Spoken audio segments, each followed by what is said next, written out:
when you feel low, you can still go. Even when you feel slow, you can still go. Even when there's no hope, you can still go. I never answer to no, man, I still go. Go, go.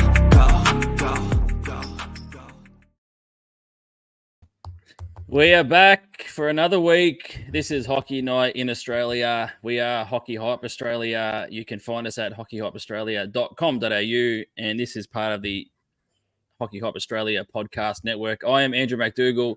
I am joined by Sean O'Connor and Courtney Kinniston. How are you both? Great. Yourself, Dougie? Yeah, I'm pretty good. It was a big weekend for me, as we were talking about before we come on. But yeah, no, it was a good weekend of hockey. Oh, was it ever? I was lucky enough to be up in Brisbane this weekend. And look, I have to say, the fans up there are great. They all made me feel very welcome. And it was two really, really good games of hockey to watch.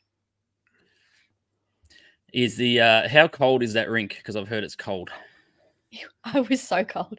So I had a ridiculous amount of layers on, and I was like, my hands were sore at the end of it. But to their credit, I did get an email saying we've done a lot of work and it's colder than normal. So I threw an extra layer on than I would normally put. And yeah, look, they're doing well. The boards looked beautiful. The ice looked better than I've seen it in a while, as far as, being cold makes it freeze better. And I forgot to ask the guys. I'll have to ask them on the weekend if it's like they skated better on it. So, but it was freezing.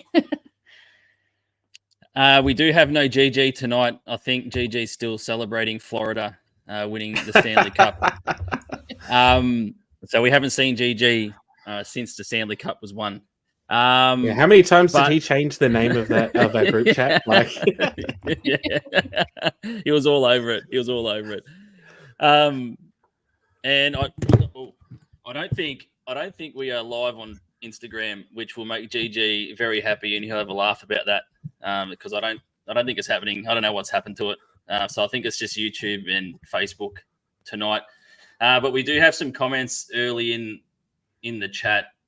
Willie Krause, hi team, good to see you all. I actually met Willie on the weekend, which is really cool. Jeffrey's in there, howdy folks. Paul as well. A good freezing evening from the ACT. And Tori's in there with hi as well. Do you want to get cold here? Yeah, I could imagine, mate, because it's cold here as well. Do you want to get straight into the results from the weekend? Let's do it. So as we said off the top, a massive weekend, and it all kick-started on Friday when they had the Battle of Sydney, the final installment for this season for 2024. It was the Sydney Bears with a 7-5 win. And then the Saturday, we had the Ice 5-1 over the Adrenaline. The Lightning were 5-4 over the North Stars in overtime. The Bears 3-2 over the Mustangs. The Thunder 3-2 over the Brave in overtime. So a couple of overtime wins on the Saturday. On the Sunday, the North Stars got one back with a 5-1 win. The Melbourne Ice continued to win. Got a 7-4 result over the Adrenaline, and the Ice Dogs got a big win over the travelling Mustangs 5-3. What are your takeaways from the results this weekend? Man, that first derby on Friday the last derby for this year in the Sydney side was amazing. It was such a good game. I think the Ice Dogs, again, were maybe a bit unlucky to lose the game in the end, but it was so close and so much fun to watch on the broadcast. How was it live, Diggy? It was really good. It was a good atmosphere. I don't think it was quite a sellout, but it was still a really, really healthy crowd there at Macquarie. And it was my first time going to that ice rink. So it's a little bit different for me to having to look through the netting and not have glass all around the rink. But it was a really cool vibe. They had a DJ there. They had plenty of fans getting rowdy behind the goals, all that sort of stuff. And it was really good hockey. And I do agree, because every time, and I say this nearly every single week on this podcast, I'm a big fan of the Ice Dogs, and I always walk away from the Ice Dogs games thinking they deserve more. And Friday night was another case of that. But yeah, the Bears obviously just a little bit too deeper in the roster and a bit too strong. Courtney. I was particularly impressed. Just their fight. The Dogs just don't give up. They fought back twice from being behind in the scores to equalize. So they had an early lead. End of the period, it was tied.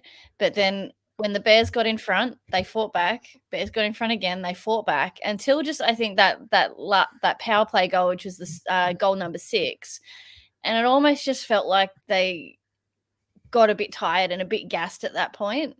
And just the last two goals the Bears got, I think they just really capitalized on some moments that they just found some holes in the Ice Dogs, unfortunately. But they were in it right till like very late in the game. I think that power play goal was in the latter half of the third period, and there just weren't that many minutes left in the period for them to come back again. So I'm constantly impressed by how well the Ice Dogs are doing. And Coach Jace Quisler is always talking about how he's working on developing and progressing every year to the next stage. And I absolutely think he's on track. Last year was very developmental. This year they've been very competitive. And I think they should hold their heads high. I know they're not getting the end results in the standings that they want, but their game is right there. Well, and I think it showed on the Sunday, right, with their victory over the Mustangs. Like that actually was all that effort put in, and they actually came away with the result that they were seeking. It was a tremendous game. And they were challenged on the Sunday by the Mustangs too. The Mustangs really took it to them, and there was a bit of a scare late. But on that Friday game, it was so unlucky to come away with no points during the week because they put up 2 good games. Yeah, I agree. They did play well, the Mustangs, so they were very unlucky not to get anything from the week. But on that Friday night game, it was a huge game for Thomas Lander. Picked up goal 150, and it was a hat trick as well. And I know someone that you always talk about, Sean, Kale Costa. It looked like Kale was going to take over the game in that third period. Yeah, he was tremendous. Just such a fantastic performance again. I've been surprised at how much he's been able to influence games since he's been back for a very short period of time for the Ice Dogs. Like it provides that just extra dimension to their attack that they possibly were missing when he wasn't there. It gives them an extra avenue. It's great. And on the Saturday, obviously you were up there in Brisbane, Courtney, and we will talk about this game a little bit later on, but it must have been an epic contest on the Saturday. It really was, and it was a different feeling sitting in amongst fans from a different organisation. Like I'm quite used to being around North Stars fans, so hearing other teams just get loud and support their team, that was pretty cool. It was nice to see that atmosphere in a different rink. But the game itself was just phenomenal. The way both teams played, they played hard, fast, good hockey. My memory of last season when this same double up happened, they were both extremely physical games, and there were a lot of penalties and there was a lot of special teams. Whereas this weekend it just felt like, ignoring Sunday, but this weekend it still felt like a lot of good 5-on-5 hockey. And that's what Saturday was. And then we hit Sunday, and all 6 goals were power play goals. So I think it just shows the growth and development from Brisbane Lightning, that they've stepped up to a different level. They don't need to resort to that physicality, and they are playing better 5-on-5 hockey. So you get your your trips and your slashes and your general hockey penalties. They happen. But I just felt like the way both teams stepped up, it was really great. And it's the most North Stars hockey I've seen since losing a handful of players to injury. It felt like all of our young guys that have been getting more ice time really clicked into the systems that they've been learning, and we just saw a lot of great things. I loved it. We have some comments in the chat. Kira Lee Mayers, Boondall was freezing, blowing dragon air all night. Eric Brook as well. It was interesting to see the Lightning socials warn people attending Boondall Ice World on the weekend that it will be cold inside the rink. Their new boards look great. Also from Eric. Plus, it was great to see work on the ice at Macquarie. The lines are a little easier to see last week. We got Melissa Lee showing some love for her Ice Dogs. Jeffrey Allen Roth, great win by Thunder, with Berten again being a brick wall, and you with another game winner. That was another massive result for the Thunder. It really was massive. Everyone in the rink was so shocked at how quickly and clinically you finished off that overtime. Like, it was just 21 seconds straight away, boom, goal. That's it, done. Talk about a clutch player. He does this so often for the Thunder. And it's not like the Brave were playing bad. They were actually really good this game. The Thunder were they just had all the answers in the end. It just makes me think, when I was looking at the game winner, if there was a little bit of a screen there on the shot, just put the goaltender off a little bit to get through. Andrew John Egan as well. Hockey, right? Yeah, absolutely. Yeah, pick the right time to shoot. Get a bit of a screen there on the shot. Absolutely. Andrew John Egan, who travelled with the family across to Adelaide to watch the ice arena, pretty cold up in the rafters. Shorts still a good choice. So Andrew Egan rocks the shorts all year round and was rocking the shorts at the ice arena. Just on that Melbourne Ice and Adrenaline game, I found it quite staggering across the weekend that Kramer, Albrecht, and the captain Caruana, 28 points between the three of them across the two games. Absolutely unbelievable. Phenomenal. And it's really interesting, those two results, right? Because they look like they were the largest results essentially of the weekend, other than the North Stars on Sunday. But yet both games were very tight and close for the majority of the time. They really were games that sort of blew out towards the end, if that makes sense. Like, Adelaide were in there, they had chances, but the Ice were just they were clinical, and this is what they've been doing all season long. And those three players that you mentioned were the main reasons why they were this clinical these two games and get the points. Yeah, like Macarena, I've loved his phenomenal rise over the last two seasons. He went to Worlds last year in 2023, had a phenomenal Worlds, came back, had his best ever season in the AI. Huge season compared to every other season before. Went to Worlds again this year, did really well, and again is on course now to get over 50 points for the season. Phenomenal. Yeah, and taking over the captaincy and just rising to the occasion. It's massive. Anthony Russell, banners on the wall over there in England. The weekend reinforced my feelings about both Adelaide and Brisbane. They're not top tier, but the wheels are turning for the core to really push towards the upper echelon in the coming years. I think the thing about this league as well is that anyone can beat anyone on any given day. So when it comes to finals, you just got to get in there, and anything can happen, as we've seen in last season's finals as well. But it's great to see, because it's not been that way for a number of years now. There were definitely teams previously where you're like, it's almost impossible for them to win certain games against certain other teams. Where now, you're right. I literally think any team can beat any team on the day. It's great. Kira Lee, the North Stars played amazing. Absolutely. Paul Finesse, Thunder travelled lightish, and the game was nail-biting from start to finish. Jones, Kennedy missing from the lineup was a bit of a shame for hockey fans. We've got Chris here, Swedish Hockey Talk, love from Canada to Australia. I'm a Toronto Maple Leafs fan, so welcome. Sean Higgs scores absolutely not indicative of the battle between Ice and Adrenaline, as you're just talking about, Sean. They hang around the Adrenaline, absolutely. Jeffrey as well. Paul Finesse, no Addison and Jones till finals, basically is a shame and sorely missed despite the team depth. Absolutely. Having Addison and Jones in any lineup is absolutely massive. And Andrew John Egan, super impressed with Ice Young D. Absolutely. Yeah, leave it. He's been having a good season.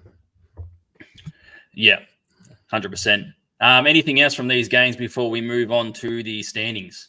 No, it was just a great weekend of hockey.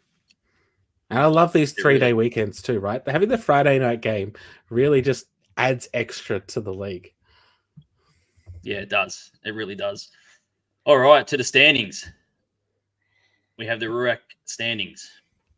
So I very much feel it's a very tight battle in this conference. So while there's a lot of there's a lot of talk about the benefits and there's a lot of conversation around the conferences at the moment, but to me, this one is very much as we call it, the Are You Okay conference, but it's the fun conference. Everyone still is in this. There's so much that could happen. So we'll look at the preview later in the podcast, but the Rhinos have 2 games this weekend.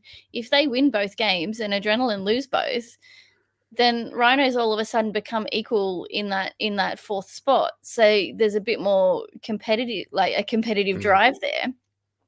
Then also we're looking at, Brave and Lightning aren't that far away from Adelaide.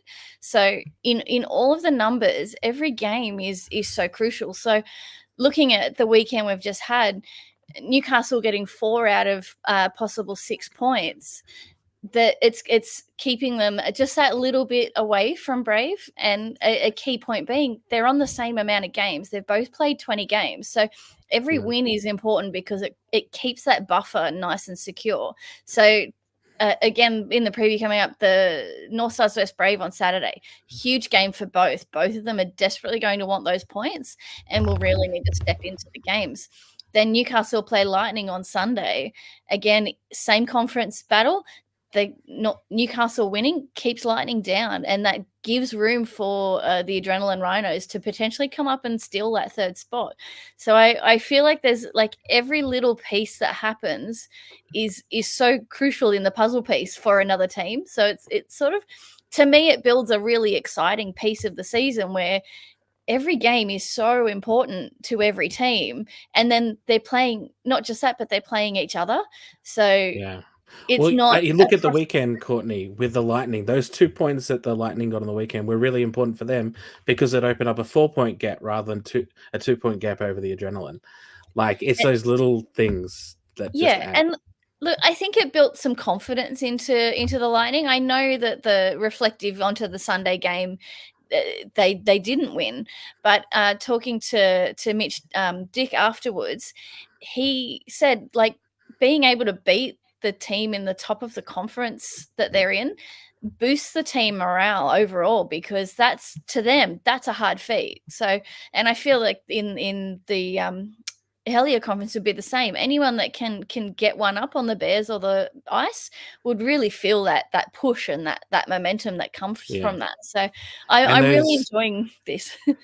And those intra-conference sort of battles really have a huge significant impact on the tables, and we're going to see a lot more of those coming up. I think the Brave, for instance, have 10 games remaining, and 8 of those against Rurik teams. So there's going to be a lot of these big weekends for how the conferences are going to shape up. Yeah, absolutely. Well, this weekend is North Stars Brave, and then the following weekend they have a double in Adelaide. So that's the next 4 that I can think of in that, just for those couple of teams. So I think if anyone at home, you're looking for a game to choose, I think choose any that are this conference and when they're playing each other.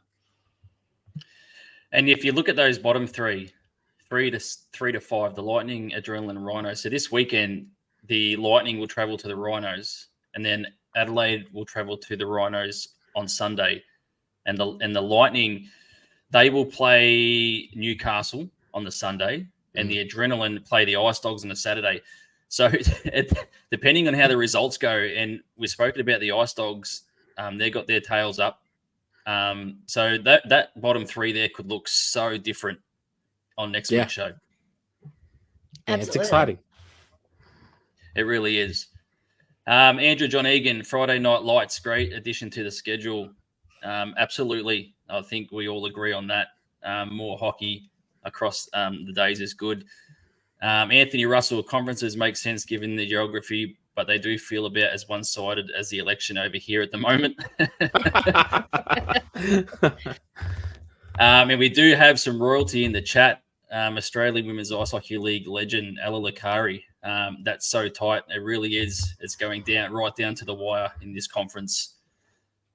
But we can switch over to the other conference, the Hellier Conference, and we have the Bears sitting on top alongside the Ice. They're neck and neck. It's like a Melbourne Cup race, isn't it? 100%. It's like what one team could do. I could also do that. Come on, I can do that as well. We've got this. Yeah, it's what it feels like. Both on 53. The Thunder in third on 38. The Mustangs in fourth on 26, and the Ice Dogs in fifth position on 16. So those top two are secured. And then you look at the Thunder and the Mustangs, and we keep saying it every week. It's so tight. But one of the things that the Mustangs sort of have up their sleeve, if they want to try and sneak back in, is they play the Thunder 3 times before the season finishes. So that's potentially 9 points if they win those 3 games, and then they're right back in the mix. That's why I think it's interesting to see whenever the Mustangs and the Thunder pick up points. So, like, for instance, on the weekend, the Mustangs failed to pick up any points, but the Thunder went down to Canberra and picked up 2. And that opened that gap just a little bit more, because there are all those 3 games coming up between them, which could end up deciding who gets in. But so if the Thunder can build up any more of a lead they could possibly get, they will be, laughing. So it's interesting. Obviously there's not, 4 teams battling in to try and get into all the positions now, because the Ice and Bears are so secure. I think, is it if they win this weekend, they're both guaranteed finals? Is that right? Qualification? Yeah, it would be close. It'd be very close. I have a feeling it might be, but anyway, it's so they've kind of secured. It's really down to who's going to finish top in the league and the conference for the year, but and get that straight pass to the Saturday, which will actually be kind of important, because you don't really want to be playing 3 games in 3 days in finals. You can play 2, and it doesn't get any bigger than Friday night, which we'll talk about in the preview for the Mustangs. So it's going to be a massive, massive derby. We have George Blake in there. Let's go Bears, and Jeffrey Allen Roth. Stangs ain't beating Perth at home in both games. He's probably correct. Chris is a win in the AIHL 3 points. It is correct. Yeah. Willie Krause, a big Melbourne weekend for the Bears to show how well they can travel. It will be a big weekend for the Bears. So some big games across the weekend in Melbourne. And Chris, it's 2 points for an overtime win, 1 point for an overtime loss. Yep. I think just Jeffrey's in there. Yes, Ice and Bears can cement the finals this weekend. Yeah, that's what I thought as well. I think just in this conference too, that just the Ice Dogs and Mustangs, not they're competing for 1 spot instead of 2, but they still have a very big influence as to who ends up in those 2. If the Ice Dogs and Mustangs keep performing as well as they do, they could very much change who ends up in those spots. They could influence, if the Bears all of a sudden hit a slump, they could push the Ice up into that top spot. We could have a curveball, and Natasha will like this, that the Thunder might end up in the top spot. So, while these numbers are big as far as the points go, there's still a huge ability here for those, the 4th and 5th, to change who is in first, second, and third. So that in itself, to me, feels like exciting hockey, and I'm eager to see what happens week to week and what comes of it. And if we think the rivalry is as big as what everyone thinks it is between the Ice and the Mustangs, if the Mustangs can't make the finals, they'll be trying to influence where the Ice finish. And I'm down in the hallway, so I hear bits and pieces from everyone through the hallway. So there is a big rivalry there. So if the Mustangs can keep Ice out of that top spot, they'll try and do everything that they can. So it's very interesting, these standings, as we get closer and closer to finals. We've got Jeffrey in there as well. Thunder also play Bears 3 times, twice at home, and Thunder can make up ground. There's still a lot to play for.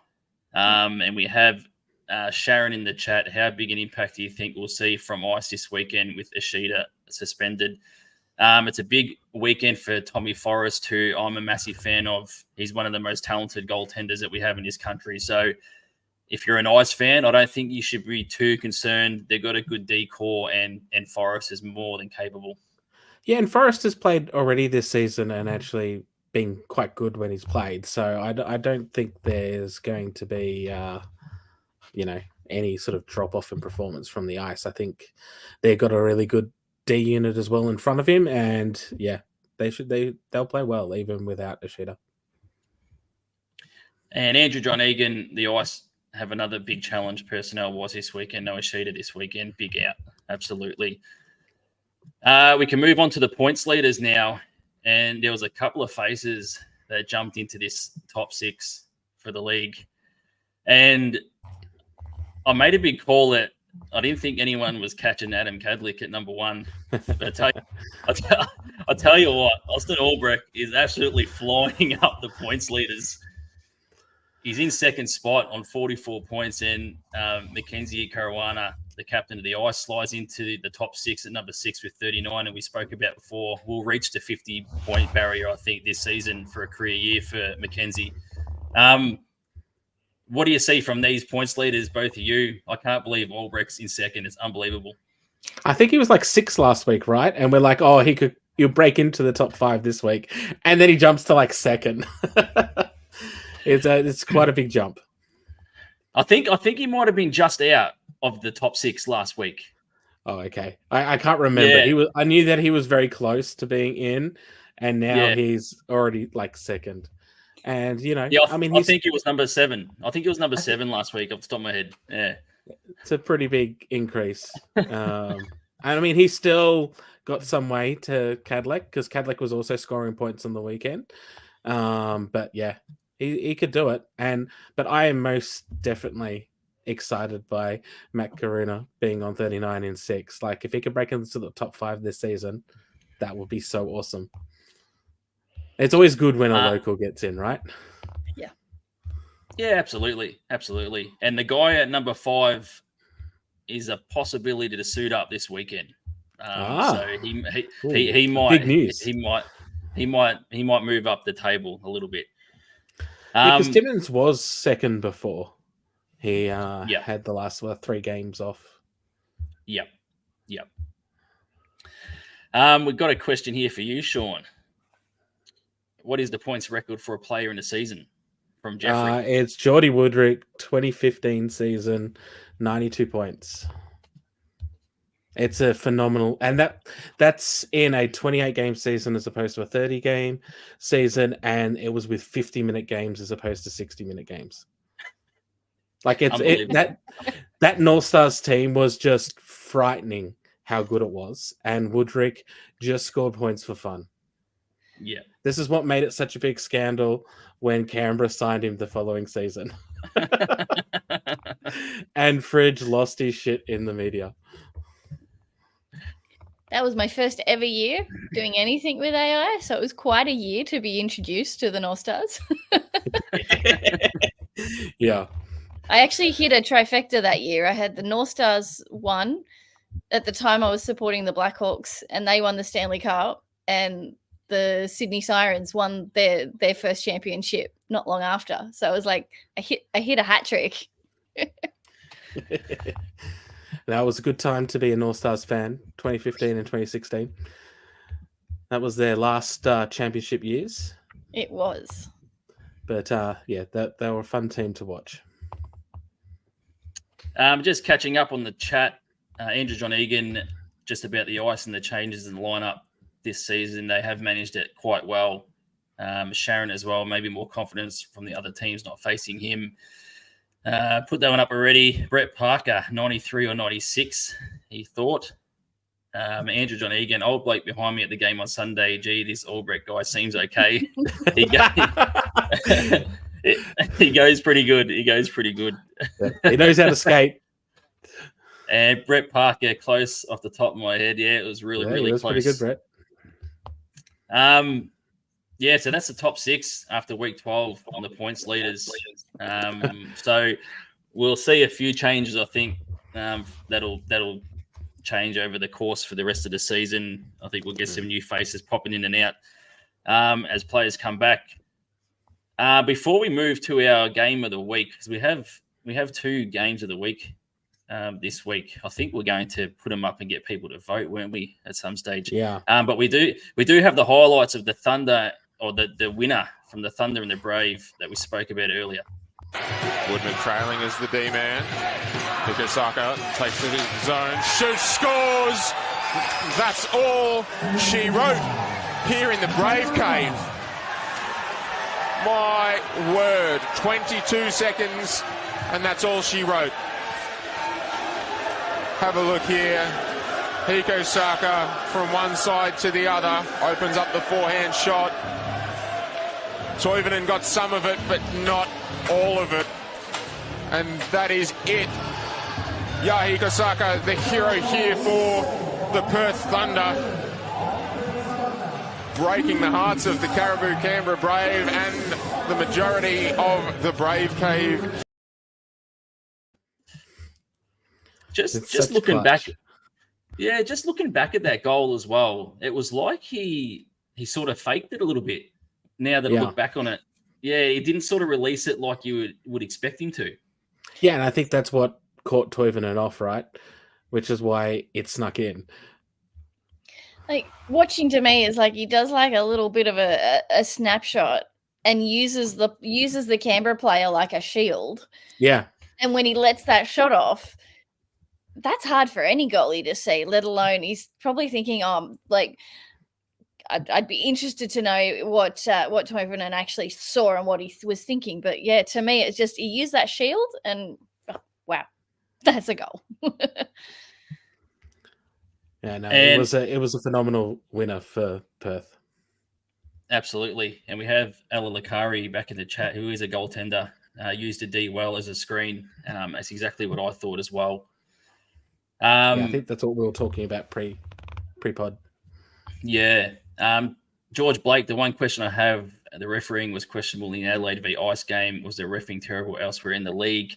I think the refs can only do the best they can, and if they don't see it, they don't call it. And if they see something they think, they'll call it. Yeah, and the other thing too is that the league's actually taken a lot of responsibility this year to actually make decisions outside of games as well if they believe there were things not called. So that's why we're seeing a lot of reviews and suspensions coming from reviews. So the referees most definitely do so much during games and will try and do everything they can see, but there's just literally things that they won't see.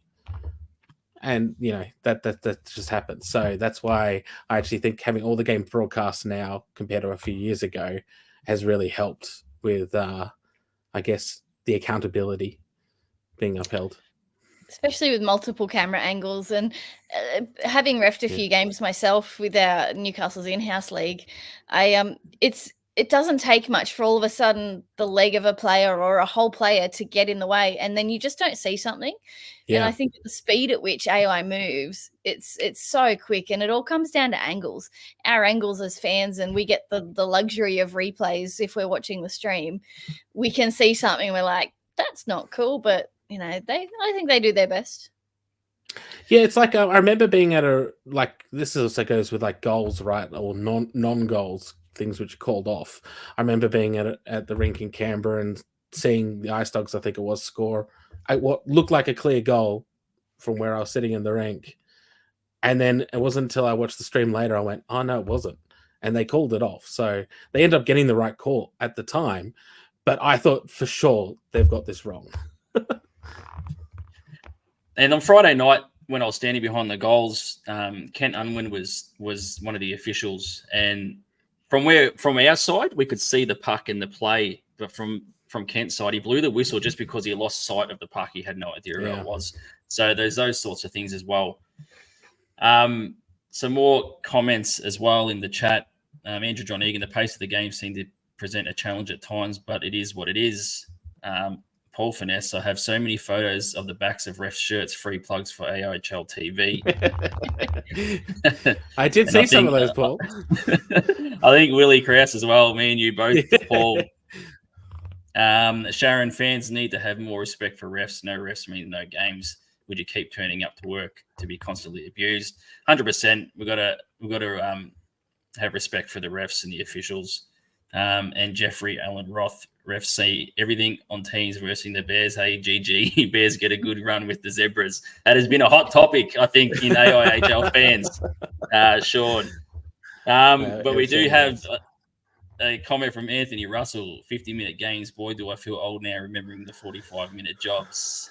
You and me both, mate. And I was going to say with the refereeing as well, I remember when we just ran with 3 officials on the ice, like for almost all games other than finals.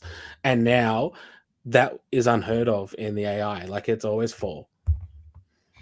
Yep. And the level of play here in the AI, especially, is just increasing and increasing. So you can only hope that the referees and the officials go along with it, and there's plenty of support for them moving forward.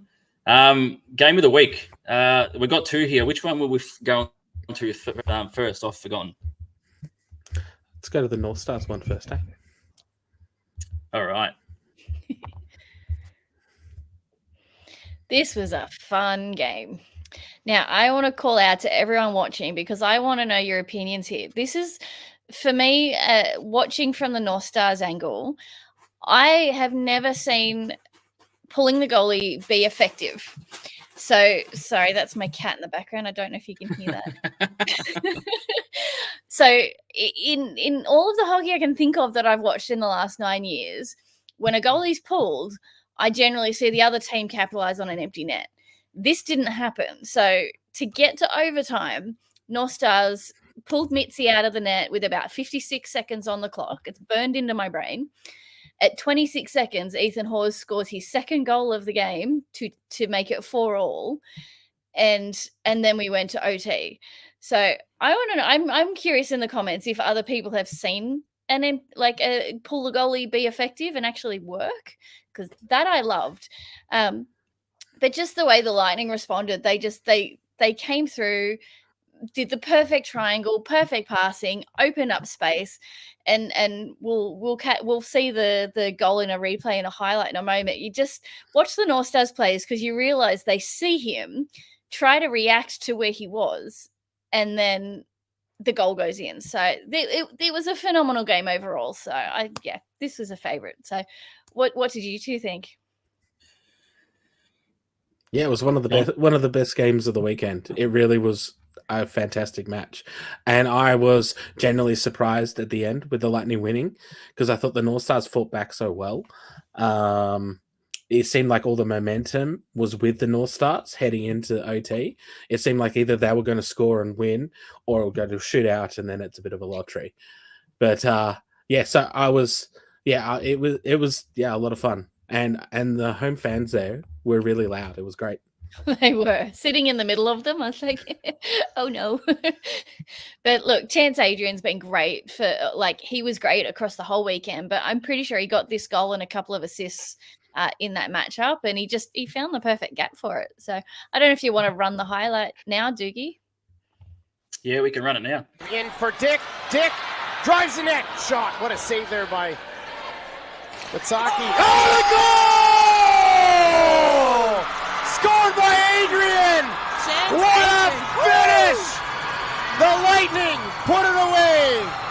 Whoa, I love that! And the crowd erupts and goes wild! 61. Both teams. I think they had to get so loud because it was so cold, right? Yeah, that too. We've got some comments in the chat as well. Just Chris here. Wow, that is crazy. I've not seen that in the AIHL. I've seen it in the NHL. I think just going to what you were saying, Courtney, pulling the goalie. Andrew John Egan, I was shocked. Cassandra Edwards, Australia v Israel at Worlds. Paul Finesse, it's a 1%er, but you have to give it a go. It looks good when it happens. Empty netters are a bit blah. I do agree. Yeah. Willie Kress, pulling the goalie is like playing the lotto, low probability of getting the score, but there is still that possibility, so we do it. Yeah, and I think in ice hockey, unlike I always compare it to like football, you don't really ever pull a goalkeeper in football to try and get a victory. No. But it's because in hockey, like goals happen quite a bit anyway, and there's no real disadvantage from having, an extra goal let in because you're not like that goal difference isn't as big a deal. So it makes sense to go for the victory or to try and tie it up. Yeah. I think the equivalent would be in football where the goalkeeper goes up for the last corner of the game. I think that'll be the equivalent. Yeah, and I did see this in the Euros of where a goalkeeper went up and then the other guy scored in an empty net. And like I was just like, this never happens in football because there's like so many people on the field and such a large distance. I think what Newcastle did right is they got the puck to Ethan Hawes, and he's just been getting better and better every game. And the way he just controls the puck and moves his feet, he was the right person to give it to. And at that moment to get us to OT was so crucial. So he's got to be one of our best defensemen that Australia's got, period, like in the league or anywhere. Yeah, 100%. I remember talking to Ethan for the feature I did during last season, and he's got aspirations of getting to the NHL. So dreaming big. Aspirations like that. Like Carey on the New Zealander on the Brave as well. He also has aspirations to get to the NHL, to be the first Kiwi in the NHL. And I love that. That's great. Absolutely. George Blake, one thing I will say, AIHL has great fans. Love the passion everyone has for their teams. Jeffrey, yeah, that was killer. Steve Mollo, Capital scored 3 goals in the last 3 minutes with the goal he pulled a few years back. It probably helps if you got a Vetchkin in your team, I would say, Steve. Possibly. Andrew John Egan, Hawes is a terrific player. His goal v New Zealand was my goal of the year so far. Before we move on to our next game, what I will say about this game, I think it was awesome to see the youngsters stepping up, like you just spoke about Hawes. Players like Hawes, Sasha Rapchuk stepping up to the big stage and getting those goals. Those 2 goals that Hawes scored were the first goals he scored this season since the opening game of the season. Had a phenomenal season, but had a bit of a goal sort of drought. And he's someone, I suppose, that likes to get forward onto the rush and push up. So this could start a bit of a goal sort of frenzy for Ethan, but it was just an awesome game. And I love seeing the likes of Sasha Rapchuk, Ethan Hawes getting on the score sheet and coming up with massive goals in this game. Yeah, even like Pretorius on the Lightning as well. Like he had a massive weekend and he was contributing a lot to their offense as well as defense. Yeah, he was everywhere. Yeah. And he's really and he's tall. a big guy too. He's so tall and he's just so easy to spot. And you're like, oh, there he goes. Yeah. Anthony Russell, I've seen the rarity of all rarities, a goalie actually score by shooting the puck with my own eyes when in Germany back in 2005. That's amazing. That is a rarity. The other game we had was the Friday night Battle of Sydney, the final one. The Bears won that one. We spoke about it earlier. From my point of view, just being at the derby, I've only ever been to Melbourne derbies. The atmosphere was great. The crowd was great. It was just a really good vibe at the rink and inside the rink, and the game was top notch as well with the Ice Dogs jumping out to an early start. I didn't know how to get into the rink to begin with, and then I just followed this guy who was wearing a Bears hoodie, and I thought, you know where you're going, so I followed him down into the car park, and I got in there. But it was a really good game. I've never been to Macquarie, so I have, and I'm going there this weekend, so I have no idea how to get in either. Yeah, get down to the car park, mate. You'll get in there. But one of the big players from this game and also across the weekend for the Ice Dogs, and I'm a massive fan, Mike Delhusen, another 8-point weekend for him this weekend. He was massive for the Ice Dogs, but a big win for the Bears in the Battle of Sydney.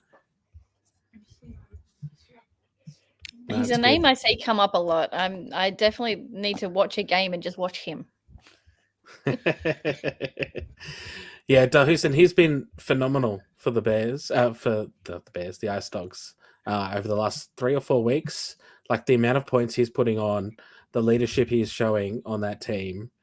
He is literally everywhere, and especially on special teams, he is phenomenal on special teams. The amount of times they always get it to him, he shoots, he either scores or someone tips it in. It's great. And he pairs up with Braden Costa, who I'm a big fan of. Braden Costa, I really am. I actually think it's a good pairing. I even think he's even stepped up his game since his brother came back. Right, like he looks phenomenal. Just in the chat, Melissa Lee, who I did meet on the weekend, so no longer through the phone. We actually got to meet, which was cool. My boys absolutely killed it, talking about the Ice Dogs. George Blake, excuse me. I went to last year's Derby final in Sydney. Best experience. Melissa Lee, our rink is hard to get to. It sure is. And Paul Finesse, the Ice Dogs just spend too much time in the penalty box. They should have taken this game. I do agree with that. And some Ice Dogs fans I was talking about mentioned that to me across the weekend as well. And Jeffrey Allen Roth, this season, the Ice Dogs have been very unlucky not getting more wins as well with Adelaide and the Lightning. So that is the comments. We can move on to our team of the week. Sean. All right, team of the week. Here we go. So we've got Brereton in goals. We've got Dalhousen and Dyke in defense. Lander, Kramer, and McDonald up front. This is a phenomenal team. If someone could actually put this team out, it would dominate like crazy. They all had massive weekends. Brereton went down to Canberra and got a win with a save percentage of 0.956 and highlight reel saves to boot. Like, it was such a good performance.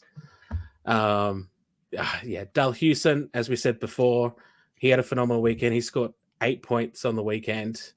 Just such a rock for that team and a big reason why they got a win on Sunday. Dyke was impressive. Dick was impressive versus the Stars. He scored points in both games on the weekend. He was just a very good defenseman. He seems to always perform so well. It always seems hard to think of a game where he's not performed well. So yeah, the level is very high. McDonald, I think I'm really glad we actually selected him in the team this week. He's someone who has impressed me every time I've seen him play. And this week he got points on the board and he absolutely terrorized that Mustangs team on the Sunday. Like, utterly terrorized them. It was a great performance. Kramer, of course, Ice fans and Adelaide will know about him on the weekend. 9 points on the weekend. He got 4 goals in one game. And he's just on fire. He just seems to produce great production every week that he's there. Albrecht gets talked about a lot for the amount of points that he's scoring, but Kramer is also just posting them every week constantly. It's having Crispy back on their team has been a good addition for the ISIS push for the cup this year. And then Lander. Oh man, this guy, he just gets better with age. He was phenomenal in the Derby, as I think we said earlier, hat trick in the Derby, which is by no means an easy feat to do. And then he also backed it up with points against the Mustangs in their win on the Saturday as well. So, double win. What a guy. I think when you look at this team and the fact that it's a good weekend when Austin Albrecht can't get in. Yeah, I know, right? And the thing was, is like there were some players who were very close to getting into this team that just couldn't make it. So yeah, and Austin Albrecht was one of those. Chance Adrian was one of those, and Ethan Hawes was very unlucky not to make it into this team as well. He was. It's a really good team. Bertan's obviously been outstanding all season and was again on the weekend for the Thunder. McDonald with the Kuleshov brothers, Dimitri and Ivan, that's a really good line. And they get to work. There's a lot of skill and hard work there. So it's a really good team. Just catching up on the chat, Brett Parker, I thought Vadim scored a great goal this weekend, was topped off for me by the fact Legs was in the loo and missed it. Absolutely. He's actually been in really good form too. Last week, and I Yeah. thought he should have been in the team of the week. He was really good. Yeah, we're standing there and legs come out of the toilet, and we told him to go back in. So after the score, George Blake, Caden Elder is doing a great job taking over as coach. Sean did write a piece on that at hockeyhypeaustralia.com.au if you want to check it out, George, about Caden. Totally agree. Melissa Lee crowded in the box multiple times in the space of minutes. Willie Krause, the workload that Lander puts in every game is mind-blowing. Age not a factor. He's definitely not slowing down. Paul Finesse has to be added to the AIHL legends for sure. Andrew John Egan, Crispy out, another out this weekend. A shame. He's a freak. He's been in such fine form since returning. Kramer is a dirty player, not a fan. That's from George. And we have Anthony Russell. Chance Adrian still sounds like something you yell when your seamer has a good line on the other team's opening batsman. I do enjoy that call. Before we move on to the 3 stars, you got a thought on this team, Courtney? I think Sean wrapped it up nicely. He hit all the points that I was thinking of. I've got one last thought just before we move on. I'm happy to see Mitch Dick in there because just totally not anything to do with hockey. He is one of the best individuals that we have in this league, just off the ice. I was down in the tunnel when Brisbane were down in Melbourne earlier in the year in the season, and I had a good chat to him. And it was nothing about hockey, just general life stuff. So he's a really down-to-earth person and is loving life here in Australia. So I was rapt to see him on the team of the week. We've got our fan voted 3 stars. If someone wants to take us through this one. Yes, the 3 stars of the week. The thing that always gets us into trouble, I think, even though it's the fans that vote for it. All right. So as everyone can see from this week, there are 3 North Stars people in this lineup. It wasn't Courtney that voted nonstop. Ethan Horse second and Daniel Burno third. Now, 3 stars. There were lots of votes this week. We had like 86 responses to our post this week, which was more than double from last week. So phenomenal work, everyone in the communities for voting. And the North Stars fans came out in large numbers this week. But the thing that I think gets them across the board this week was the fact that you had a lot of people voting from the Lightning, voting for some North Stars people as well. So you had 2 fan bases, them picking up points. So it was pretty big. So out of the top 10 players this week, 8 of them came from the North Stars or Lightning from this one series. So it kind of is a testament to just how big this series was as well. So all in all, we had 36 different players nominated by the fans. The North Stars obviously clean sweep it. Charlie Smart had 32 votes, Ethan Hawes 29, and Daniel Burno 18. And then we had Bo Taylor, Curtis Medja, and Neil Pretorius all very close to getting in.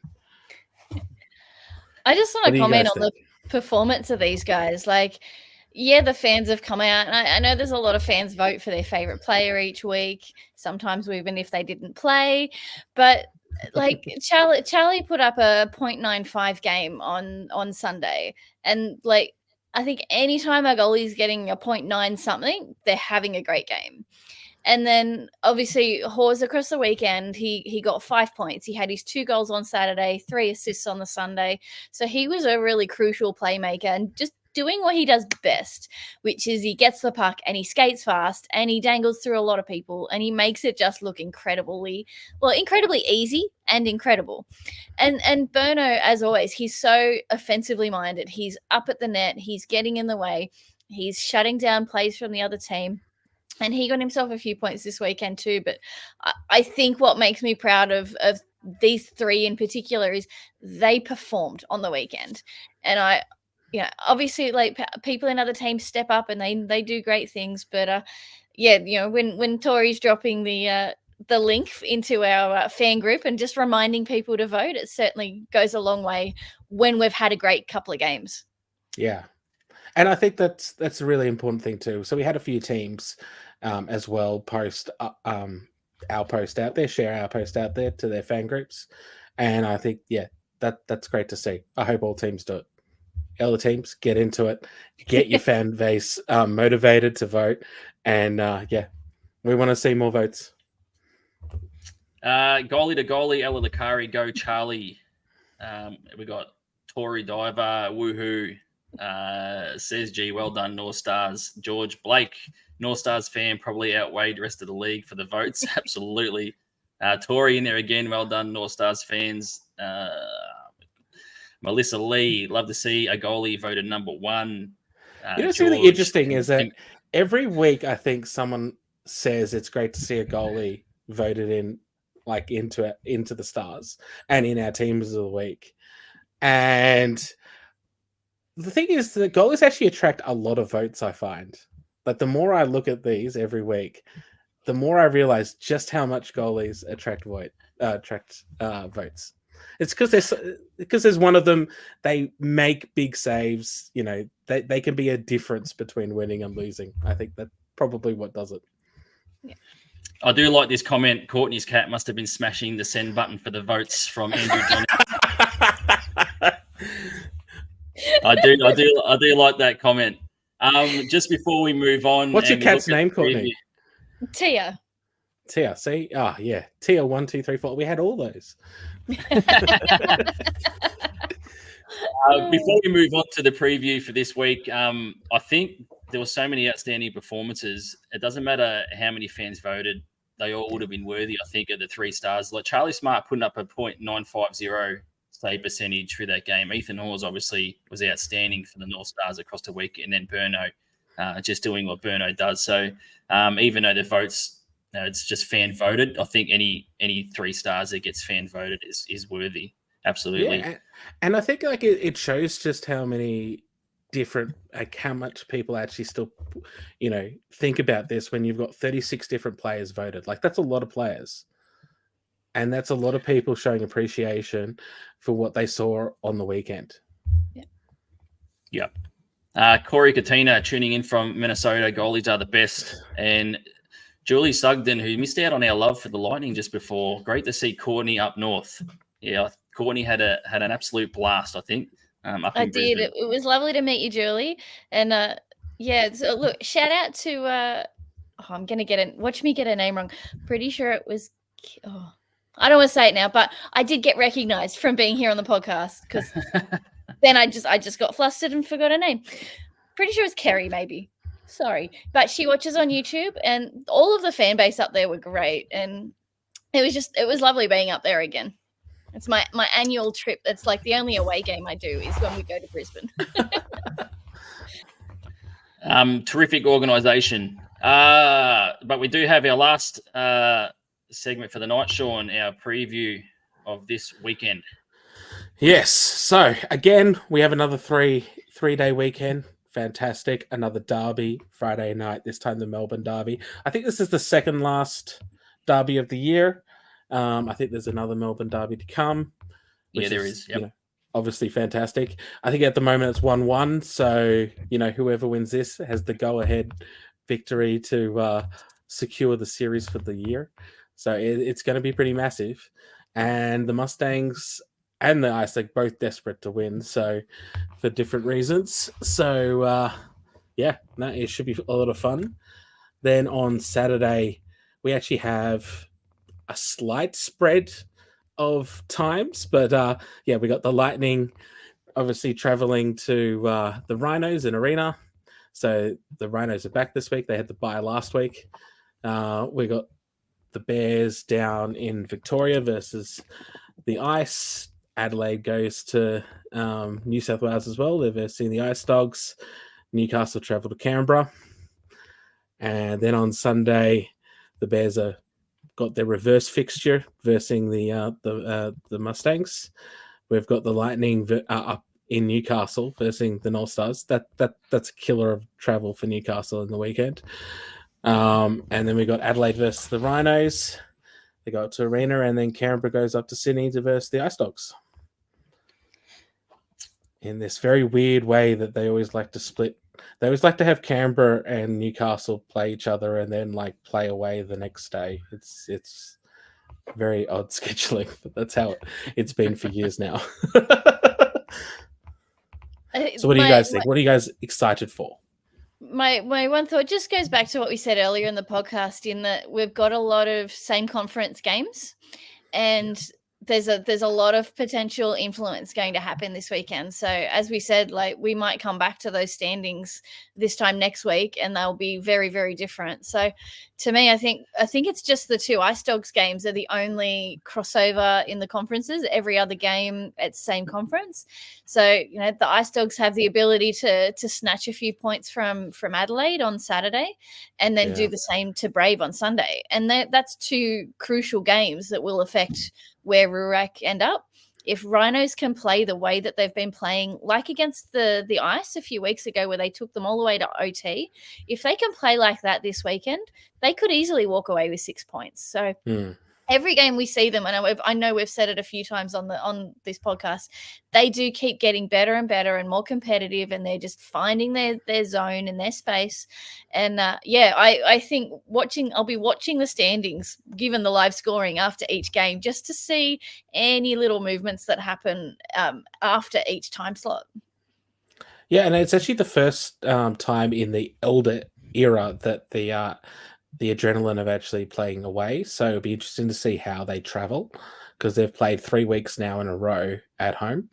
So after a long home stint, it'll be interesting. I'll be there Friday night for the derby, and I'll be there on the Sunday for the Bears and the Mustangs. So on Saturday, I think I'll be sitting on the couch, and I'll definitely be watching the Lightning and the Rhinos. So I think that's going to be an absolutely ripping game. And then I'll roll that into the other ones. So it could end up rolling into any one of those 3 other games on the Saturday. And the North Stars and the Brave, you know, it's always spicy as well between those two teams. So that'll be a good contest. But it's just jam-packed again, and there's so much to play for across all of these games on the weekend. We do have more comments as well in the chat. Patrick McKay, that happens almost every game. It's incredible. I think he's talking about legs ducking off and then a goal scored. And we do have Kerry Morris in the chat. It was great to meet you, Courtney. Melissa Lee, bring on the Brave on Sunday. My friend is coming to Sydney to watch, and I can't wait. Melissa's a massive Ice Dogs fan. Willie Krause, Bears signed a new forward, Carson Miller, who used to play together with Adam Cadlick in the WHL. So it should be interesting over the weekend to see how that strengthens the Bears further. Anything that makes Adam Cadlick stronger is absolutely ridiculous. But yeah, it'd be interesting to see Carson Miller out there.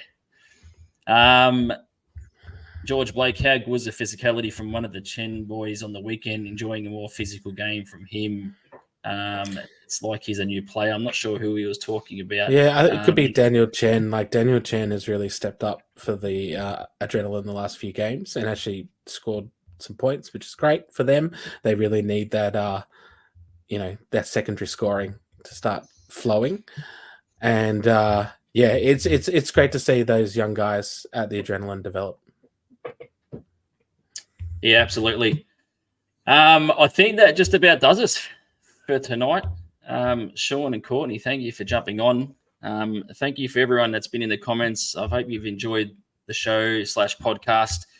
This will be going up on Spotify, iHeartRadio, and also Apple iTunes as well. So if you want to listen to it later on, you can't tune in live on YouTube, Facebook, or not Instagram tonight. You can get it in podcast form. It'll go up overnight, so it'll be there in the morning for you to have a listen to. We are Hockey Hype Australia. You can find us at hockeyhypeaustralia.com.au. We are part of the Hockey Hype Australia podcast network. This is Hockey Night in Australia.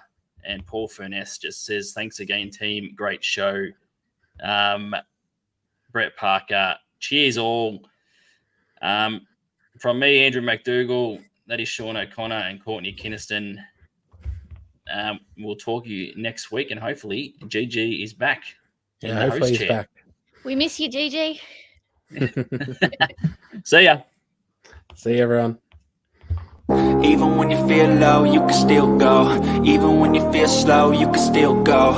Even when there's no hope, you can still go. I never answer to no, man, I still go. Go, go.